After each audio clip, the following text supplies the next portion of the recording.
This podcast is sponsored by nobody. Hey dudes, this is Sandy Johnson, Judith Myers in the original 1978 Halloween, and you're listening to Tommy Throwback Kovac on Splat from the Past. You like girls, Tommy? No one's home. Let's go upstairs. Hey dudes, welcome to Splat from the Past, the only 80s themed horror sci-fi show where things can get totally radical. Now today, I will be welcoming William Ostrander. He played the bully in John Carpenter and Stephen King's Christine. Buddy was his name, and it's going to be a great conversation today. He also did a voice for Ralph Bakshi's Fire and Ice rotoscope animated film. He was in Mike's Murder, the classic miniseries North and South Book 1. He had a recurring role on Knots Landing. He was in David Lynch's Mulholland Drive. He's also a farmer and politician and activist. He ran for Congress back in 2016. And it's going to be an interesting conversation. I've been trying to make the connection with him for 2 years now. I reached out to him for the 40th anniversary of Christine. And this year, it's been 42 years since Christine. And it's going to be a great conversation. And we are going to kick off the last week of Halloween October in style. So yeah, here is my interview with William Ostrander.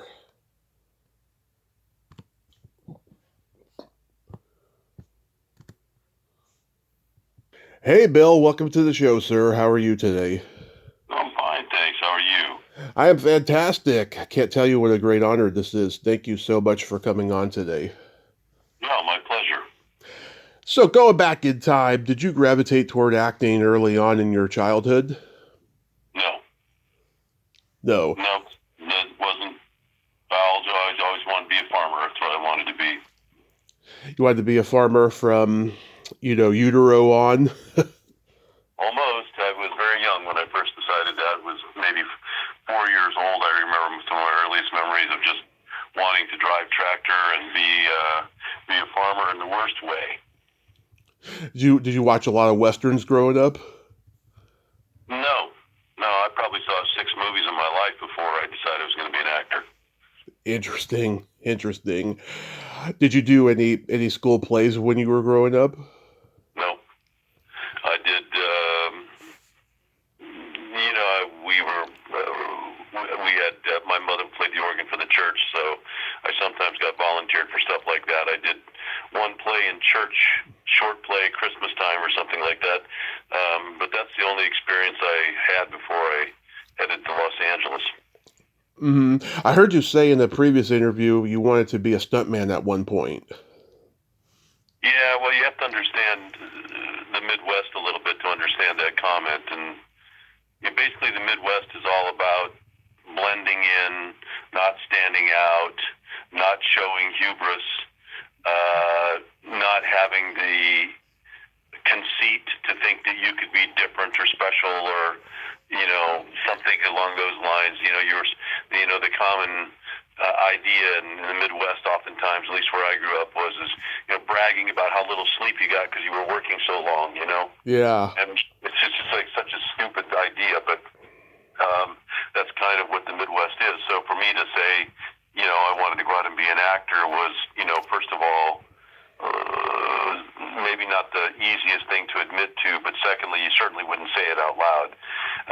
So stunt driver was something that was palatable, was accessible, fantastic, but not necessarily ego-driven. Does that make sense? Yeah, I mean, I'm from San Mateo, California, a small part of the suburbs of the Bay Area. And, I told everybody when I was growing up I wanted to be a famous comedian, famous actor, blah, blah, blah. And they all, would talk behind my back and just say to my face, dream on, buddy, and all of that stuff. So I totally get it. Yeah. And that's, it's unfortunate that there's so many people that are willing to kill dreams because they don't have any of their own, or they're shy to admit their own or something like that, you know? Exactly.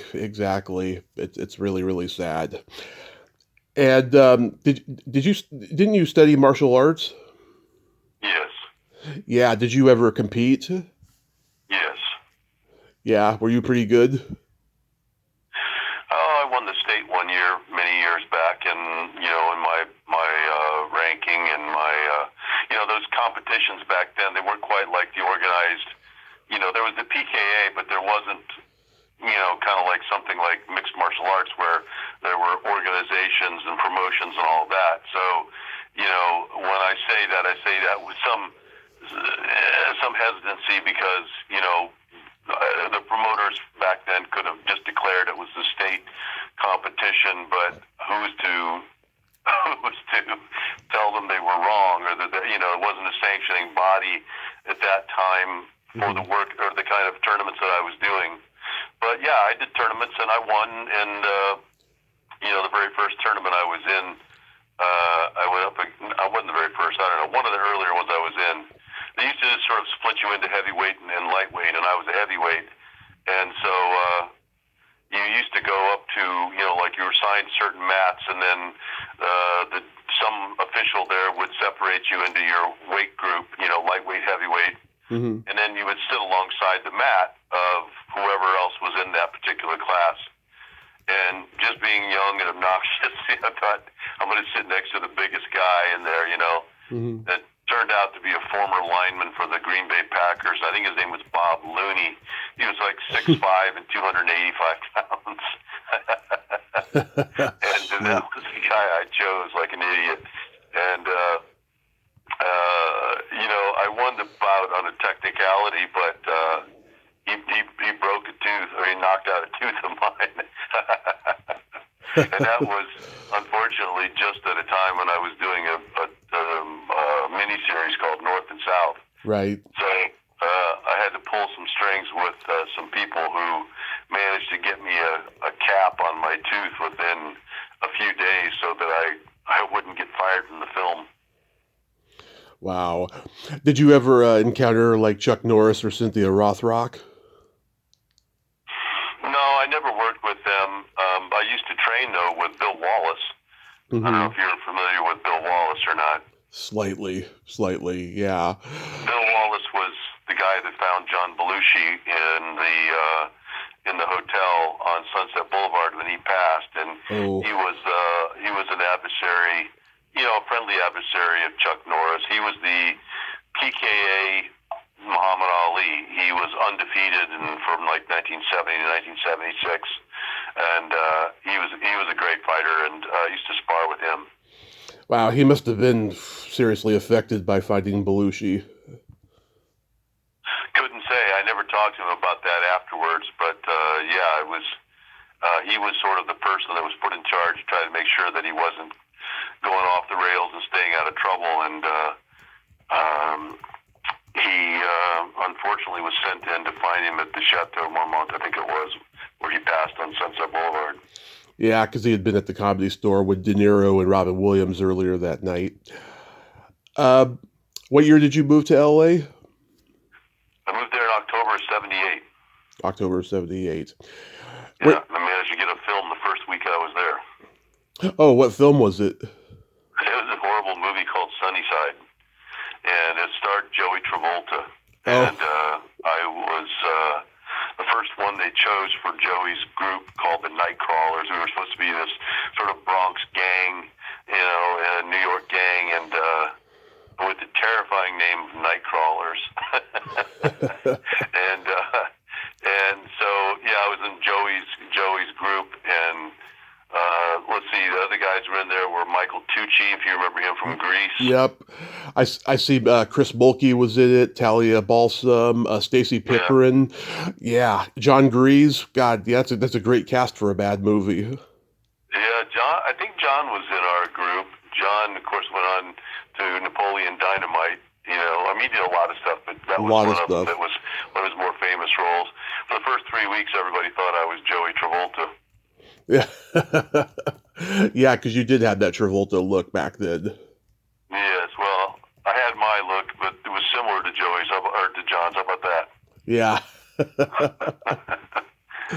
Were you in a workout video with Arnold Schwarzenegger? Yes. Yeah, how was that experience? Oh, you know what? It was good. I mean, they had somebody had suggested that I go to that audition, and I don't know how many guys were there, 30 guys or something like that, and maybe more, somewhere around there. And I was one of the 3 guys selected. I was, fortunate for that. And, Arnold was a big personality, always has been. Mm-hmm. And, we all knew what we were doing, but he had to kind of go around for the purposes of the video and say, do it like this or try this or, offer some sort of mentoring and things like that. But, yeah, that was a long time ago. Yeah, I watched it a little bit on YouTube and stuff. All he's doing is just training Rachel McLish, and there's all these other bodybuilders in the background and stuff. And that music sounded like porn music. It was really cheesy. Yeah, oh yeah. Well, that was a response to Jane Fonda's workout videos, right? During that Right. period of time, Jane Fonda came out with those workout videos, and then lots of celebrities jumped in, and Arnold was kind of making that transition from known bodybuilder to wanting to be a celebrity in the entertainment industry, and that was a small niche that he could jump into right away. I know one of the other bodybuilders that was in it, Mindy Miller. She was one of Elvis's last girlfriends. She's great. I've Oh, talked. is that right? Yeah. Rachel McLeish was, super attractive back then. I thought, Mm-hmm. she never, she didn't look anything like the girls do today. I don't think she was heavy into, the testosterone or any of the other growth hormones the girls do today. But she had great legs and, very attractive woman back in those days. Absolutely. You guest starred on Lou Grant. Anything stand out about that? I was asked if I could surf, and I come from the Midwest where there's no such thing as an ocean. So naturally I said, yeah, of course I can. And thinking that because I had, relatively good balance and was a slalom skier, water skier, that, somehow that would translate into my ability to navigate the surf, which, may have been true if they had a big longboard, but certainly not with the sort of short board that I was given. I mean, the thing was, like 5 foot long, maybe, and I was totally unprepared for that. So I was out in the water, bobbing around like an idiot, trying to hold myself, just sitting on top of the board, and the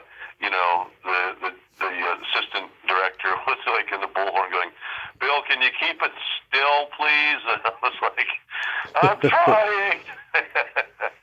So I eventually had a stunt guy come in and do it for me because I couldn't sit on the board and ride it in and stuff like that, despite the fact that I told him I could. Yeah, and that was one of the last episodes too before it got abruptly canceled. That was probably my fault. Yeah. Anyway.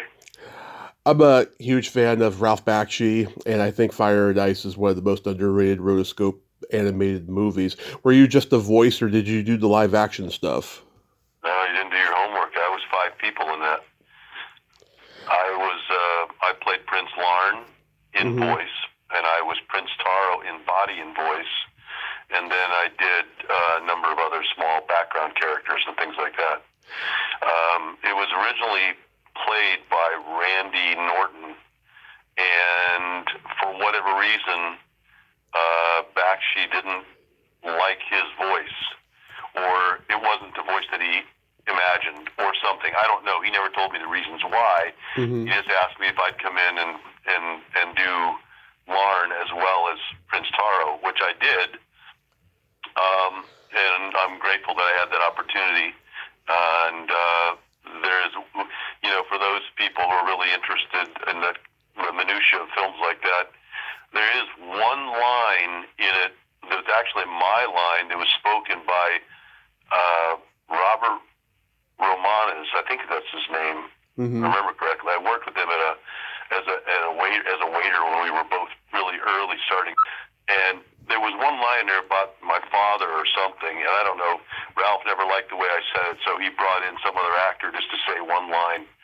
But I played Prince Taro in the body, and then I did all the lines for Randy's character. Yeah, IMDb said that you were Taro. I didn't know you played all the other characters as well. That's why I didn't know about that. I'm surprised they have that in there, because I'm in the credits as the voice for Larn, I think, aren't I? I don't even know. I have to go back and look at it. I haven't seen it in so long, but yes, I played both of those characters, and it was a fun experience. Ralph Bakshi is still alive, and he's a colorful character in his own right. Yeah. And, yeah, there's a podcast host I'm friends with. He had him on a couple of times, and he was a real character in those interviews. You know, he's a guy he's a big personality. You know. Yeah, I liked Ralph, and he was always very kind to me. I managed to get that audition quite by, well, I don't know, maybe by chance. I don't know if maybe that's not the right way to put it. The auditions for that film in the main were out at a park in like North Hollywood.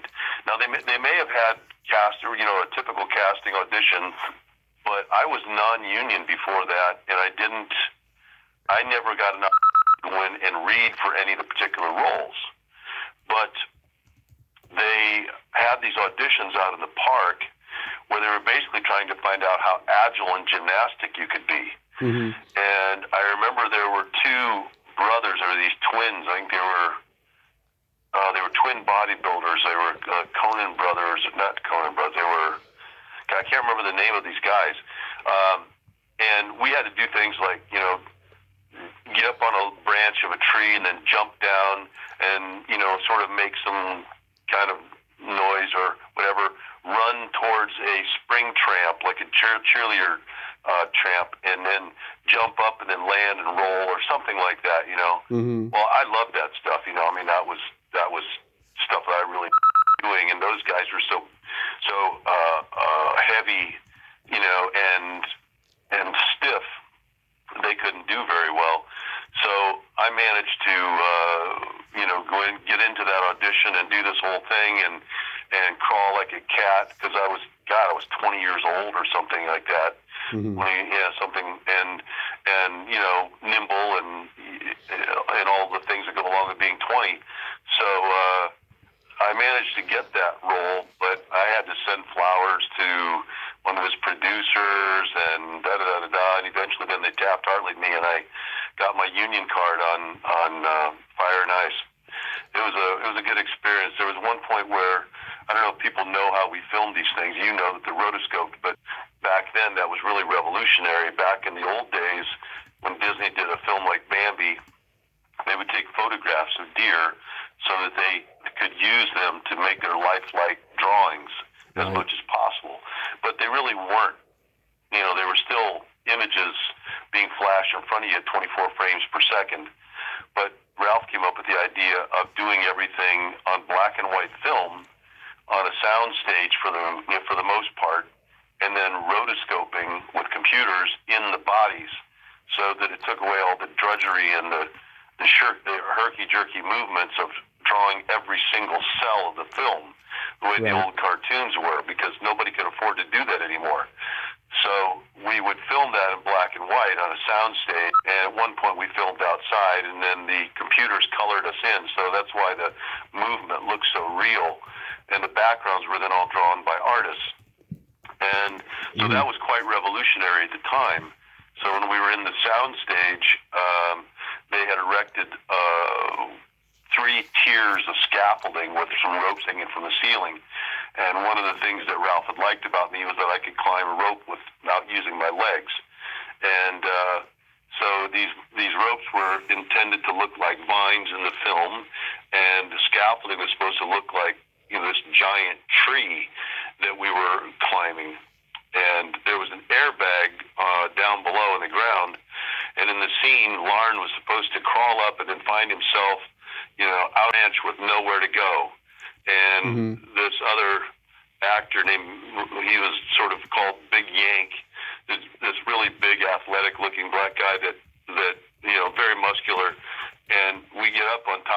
scaffolding, and Yank's up there sort of threatening to throw this spear, and Randy then falls off backwards. Lauren falls off backwards and lands on the air mat, and then he rolls off.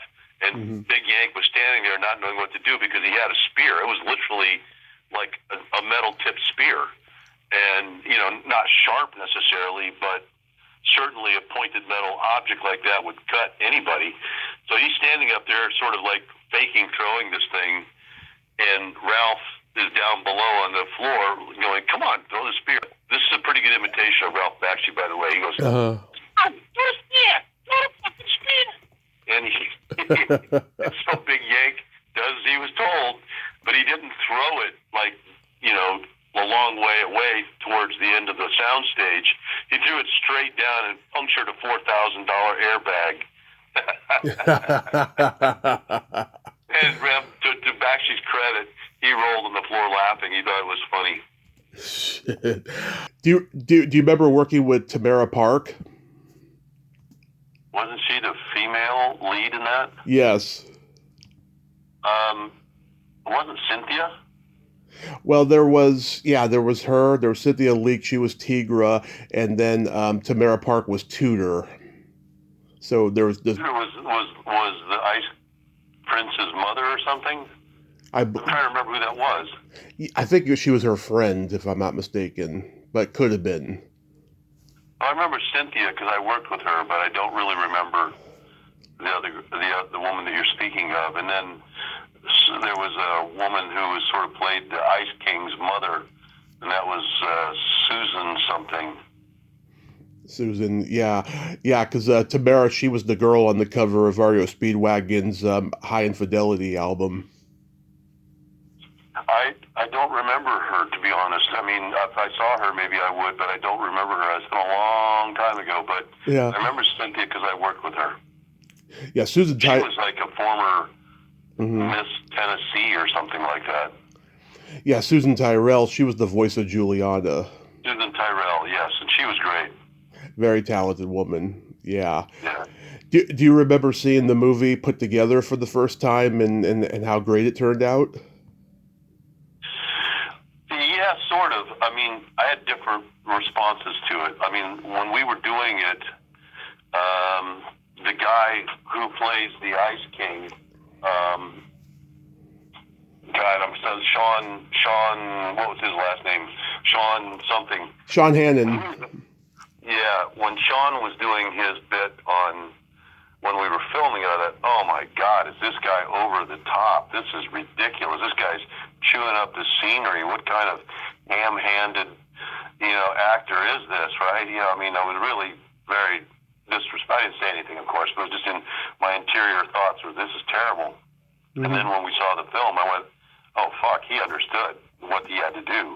That kind of animated character was exactly what he needed to do. It was a real eye-opener for me. And if he's ever listens to this, I apologize, Sean, but I didn't get it when he was first doing it. But then when I saw it on TV, when I saw it on the screen, it fully made sense. Yeah. So was Christine a standard audition? Yeah, sort of. I had the cast director was Karen Ray, and I had seen her, I don't know, a month before that or sometime before that on another audition where I had gone through like 3 or 4 callbacks, and then ultimately they went the other direction. And but I had impressed her enough that she called me in for that. And when I went in, the funny story about it is that she interviewed me for a while, and then she said, I think you're perfect for the part of Buddy Repperton. I want to give you the script, and I want you to come in and read for John Carpenter. And I thought, oh, wow, great. That's so nice of you.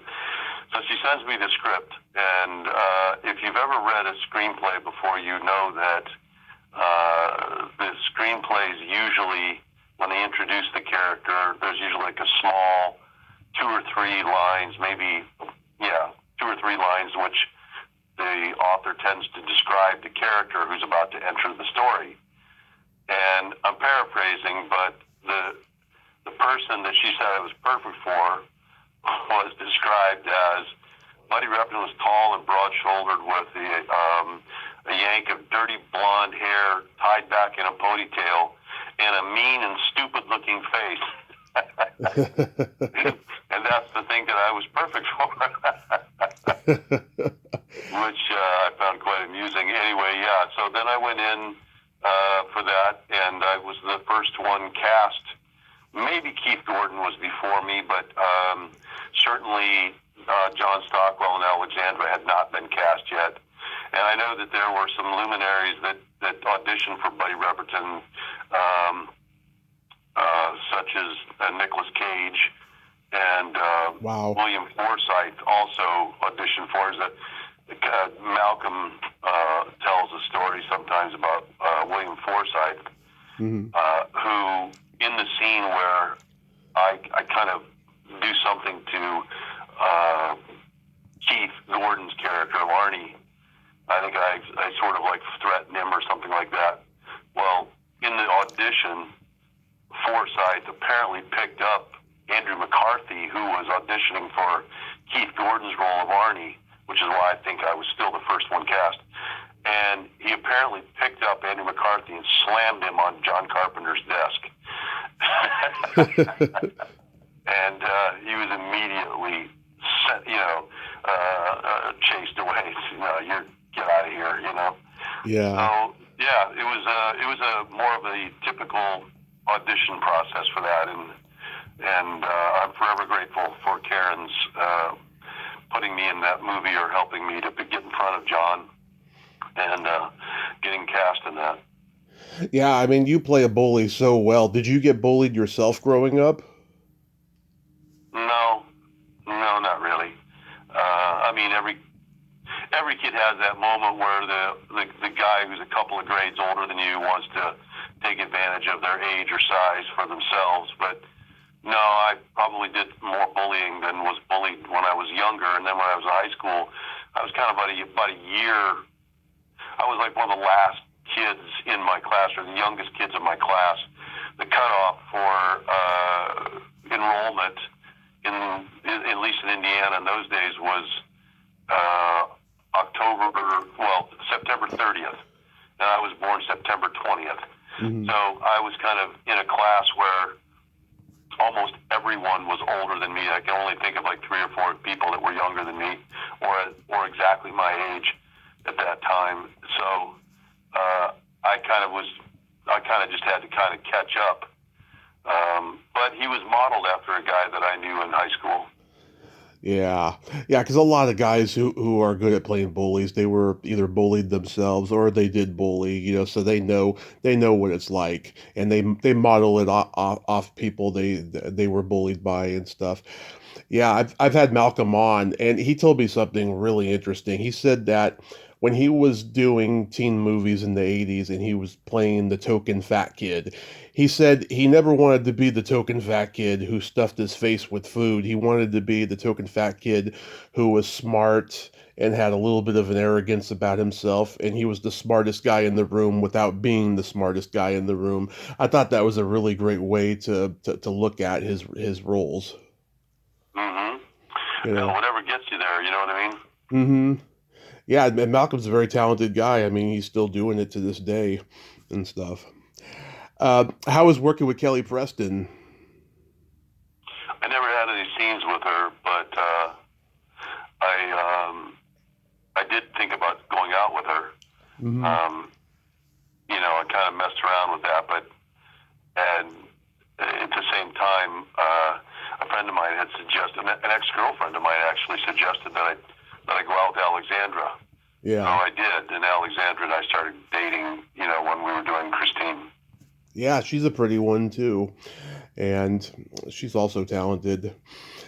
Any good anecdotes about Harry Dean Stanton on set?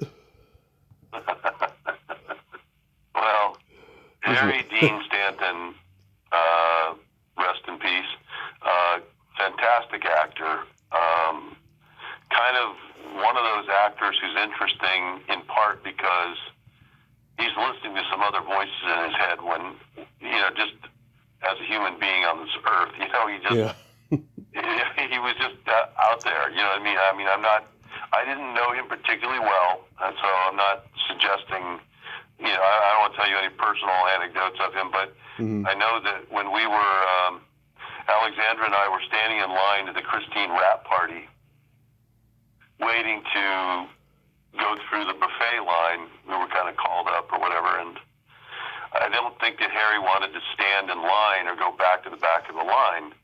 So he came over and he kind of hovered by me, and then when he felt was the right moment when nobody was looking, he literally, and I mean literally, leaped into the line and and smacked into the buffet table and for a moment caused this big disturbance where everybody looked around and wondered what that noise was, Mm-hmm. Then he kind of stood there and looked at us all sheepishly, He was just a strange dude, There's a number of people like that in the entertainment business, and they tend to be interesting actors, and it's always a question of debate as to whether it's their acting that's interesting or whether or not it's just because their personalities are so eccentric or unique that you can't take your eyes off of them whether they're acting or not. I mean, David Carradine was a little bit like that, different energy, but kind of similar. Yeah. I mean, well, Stanton was perfect for the movie Paris, Texas, because he was just the guy wandering around silently. It's like he was that guy in real life in a lot of ways. Yeah, he had a purpose, but far be it from us to figure out what that purpose was. Right. He was great in that movie.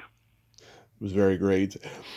I love the scene where you and Tash are driving with Beast of Burden playing, and that all leads up to all hell breaking loose for you. How long did you have to run from the burning car? At least a quarter of a mile, I'm guessing. Probably, yeah. I would say 300 to 450 yards. I can't say for sure. It's been a long time ago, but Mm-hmm. yeah. I mean, from the time that you take off from the gas station to running down the middle of the road, that's one of the things that people ask me all the time. You're being chased by a car. Why do you run down the middle of the road? Well, it's the same question I asked John Carpenter that night that we were filming. I said, John, so why am I running down the middle of the road? And he just turned and he looked at me dryly and said, because it's a movie. Yeah, which was, that was the beauty of John Carpenter, or is the beauty of John Carpenter. Mm-hmm. He recognizes the difference between fantasy, reality, and the gray area where films have to exist. So, and he doesn't get hung up on those details, right? Like, Right. Kurosawa, was rumored or was known to have sort of taken the sheets for a bed of one of his characters and had them soaked in tea so that they looked like they were used. John Carpenter was like, just buy a gray sheet and move on. It just wasn't, he wasn't like that. There was an economy to where he Mm-hmm. directed, wrote, and made movies, and people typically respond well to his sense of economy and priority. You were in Mike's Murder. Anything stand out about that? Yeah, a lot of stuff was interesting about that. I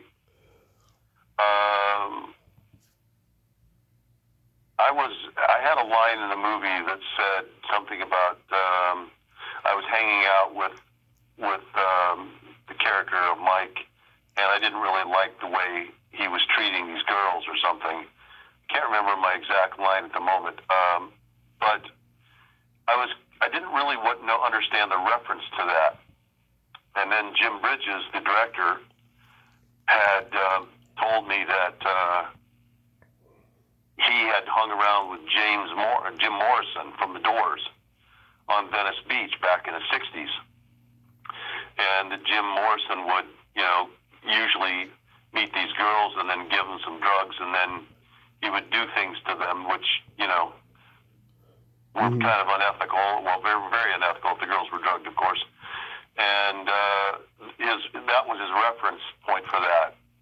And I thought that was really fascinating, that Mm-hmm. a behavior like that could survive for years or decades and then be inserted into another place. And there was there was a reaction to that. There was a response to that. I don't know. There's something kind of interesting about that to me. But so I thought that was interesting when I was first cast. Mm-hmm. And I had to do this dance. They asked me, would I like to have a choreographer, and then I used to do some dancing, sort of on a semi-professional basis for a short time. Mm-hmm. And so I thought, no, I'd like to do this. I used to love to dance, Mm-hmm. still do. And so I said, no, I'd like to handle it myself. And so they got me some tickets to go see Chippendales dancers. And then back in the old days, there was a place called Osco's, I think it was. And if you ever saw that movie with, I think Deborah Winger was in it, where there's like this discotheque and there's like this round ball being in a building was fashioned in the sense this round ball, a pair of hands holding it. It used to be on La Cienega Boulevard, I believe, in Los Angeles back in the 70s and early 80s. And I think it was called Osco's. And they had their version of male strippers as well. Mm-hmm. So I got tickets to go see those places, those shows, just to see what went on. And then I did my own thing, and then I fashioned my costume. I didn't want to wear just a little G-string, so I made this rabbit pelt thing. Mm-hmm. And then I told them what I wanted for clothing, and then Jim gave me 3 different pieces of music to choose from. And I think I chose Devo's "What a Wonderful World We Live In." And I thought it was ironic. And so Jim just said, the only thing is that I need to see what you're going to do before we film. And I was like, okay. I didn't know exactly what that meant. But then, and then Jim called me one day and said, well, are you ready to show me? And I said, well, sure. So then I had to go down to a studio in,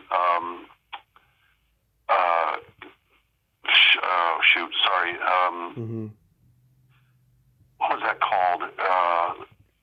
Something Studios, starts with a C. Anyway, I'll come back to it.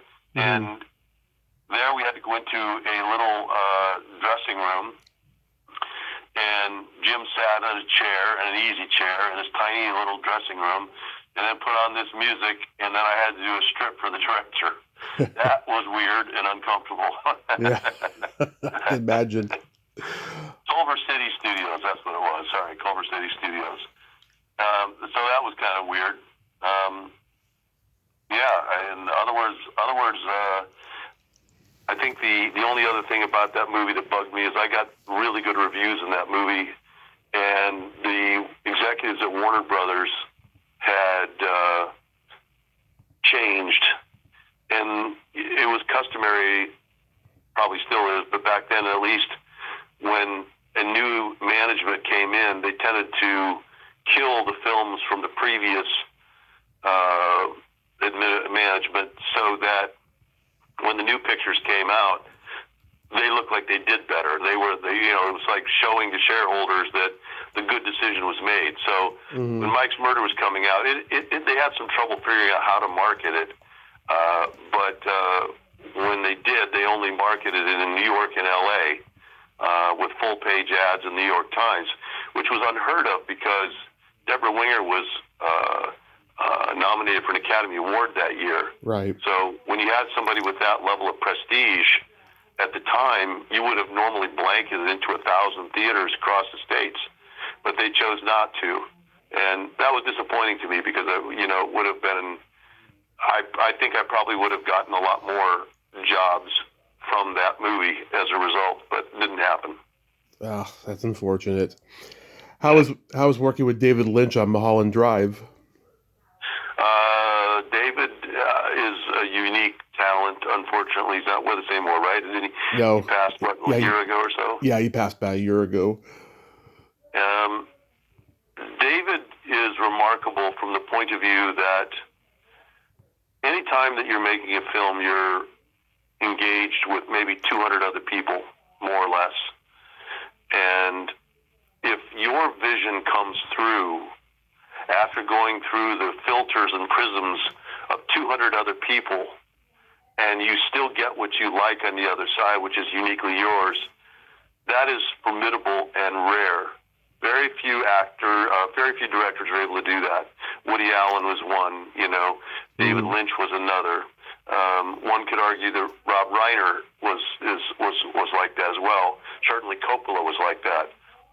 And David Lynch had instincts and a vision, and he was amazing in that he was able to get other people to not interpret David, but to provide what he was asking them for. And I always found that amazing. I only had one little small anecdote about that film that I could tell, and that was there was a point in time where a guy in the film was wearing these Sony headsets, and the Sony headsets were black, but the word Sony was indented into it or grooved into it, and it was painted white just so you could see the letter of Sony. Well, this is a competing studio, and they didn't really want that to show up. And I'm angry at myself to this day that I had an idea on how to downplay that white Sony, because they had thought of several different ideas, like putting black tape over it, and nobody came up with a good idea. And I kept thinking to myself, just take a black marker and black out the white part of the Sony, the lettering. And I didn't say anything because it was my first day on the set, and I didn't want to sound too, precocious or something. And I let it go, and to this day, I know that would have been the kind of thinking that David Lynch really liked. He didn't pick actors based on auditions. He picked them based on energies and how he perceived them. So I'm grateful that I had a moment. I didn't have a big part in that. In fact, I have to give the casting director credit, because she had known that I had lost a child a few years before that. And, well, not a few, but like maybe 2 years before that. Wow. And she knew that I was struggling at that time. And she, invited me to come audition for that, and I was cast as a result of her kindness. I still have gratitude for that. That's awesome. Yeah, David Lynch, they called him the Jimmy Stewart from Mars, because he looked normal, but he was far from normal. He would go to Bob's Big Boy, and he would drink coffee and have all these double chocolate shakes, and he would get all this creativity from the sugar rush, to write all these weird things that he put on screen. He was eccentric, if ever there was one.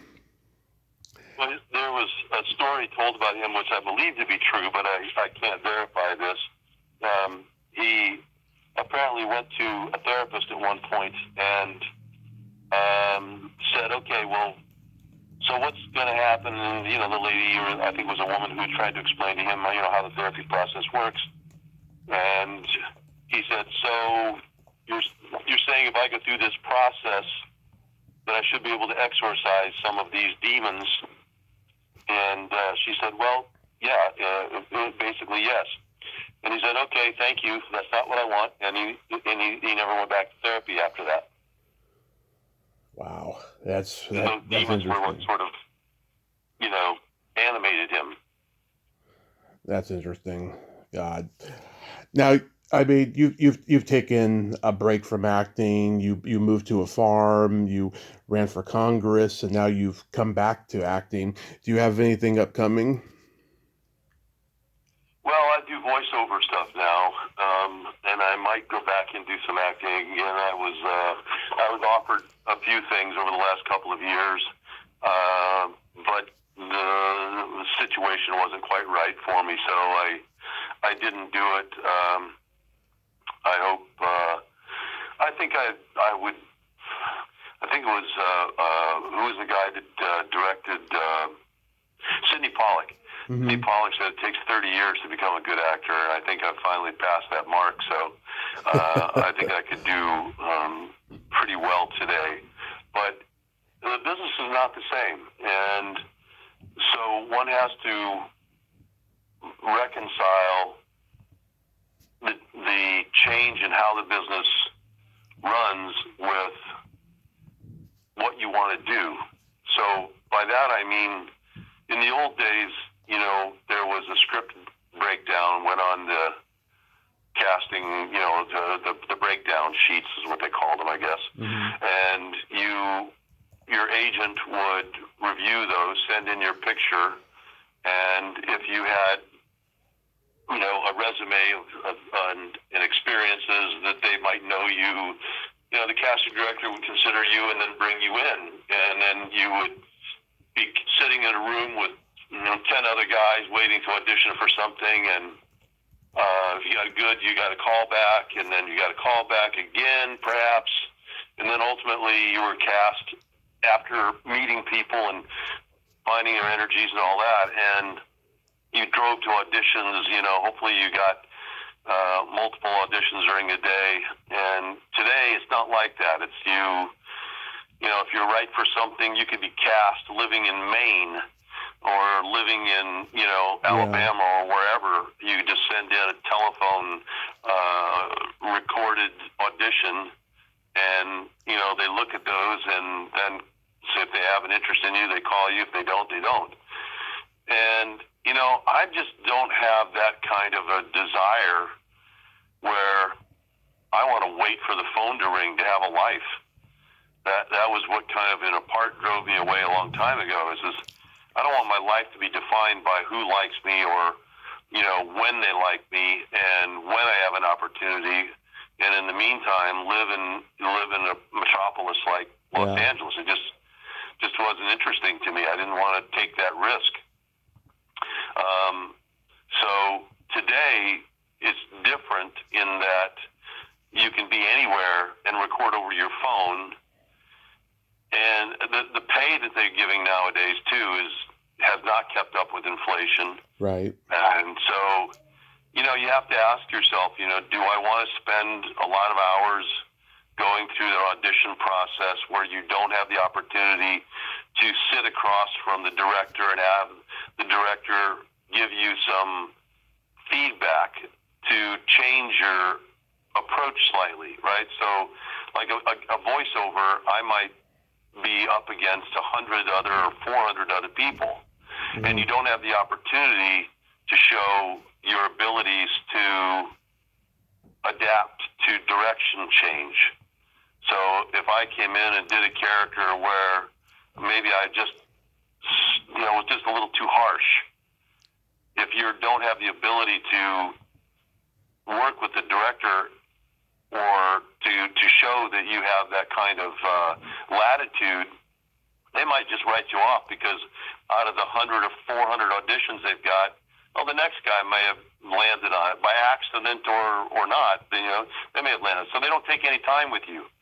So it really just becomes this crapshoot of numbers where you have to be the guy that hits it on the head of exactly what they were thinking about.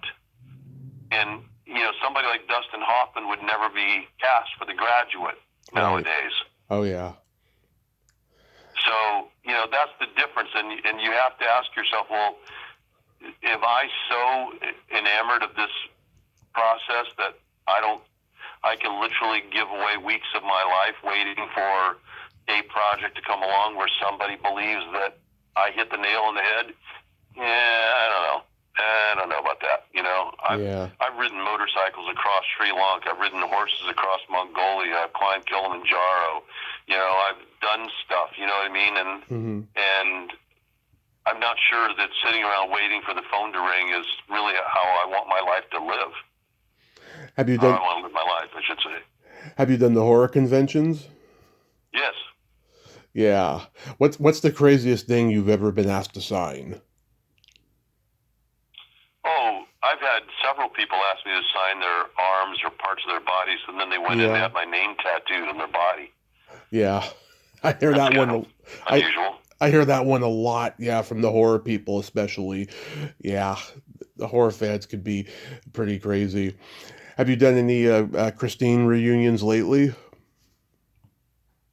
Well, we had a spate of them in 2023, because it was 40 Christmas years of '83 when we had when Christine was released, and so this was a sort of a 40-year anniversary mark, and we went to Australia and we went several places. I think I also went to Chicago, Dallas, I don't know, somewhere else as well.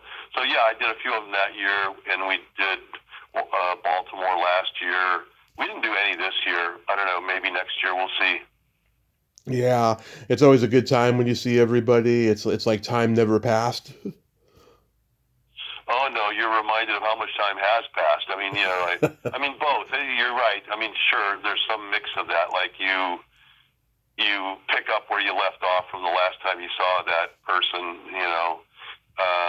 But at the same token, you realize now that people come up to you whose grandparents saw your film. Yeah. Because it's been 42 years. Yeah. Well, Bill, I thank you so much for coming on today, and I hope you have a happy holiday season, and I hope we get to see you in some more films in the future. But until then, you have yourself a great day and be safe out there. All right. Well, thank you for your interest in my work and legacy. My pleasure, sir. Oh, well. Okay, bye-bye. Well, there you have it. Bill Ostrander, ain't he a cool dude? Wow. Yeah, he's a very interesting, intense guy, and that was a great conversation. And yeah, I love how he stands by his principles, and does what he wants to do. And what an inspirational guy. I think more people should be that way. Well, until next time, this is Tommy Throwback Kovac saying, there's no shame in living in the past because the present sucks. Later, dudes! Bad to the bone. Dun, dun, dun, dun, dun. Bad to the bone.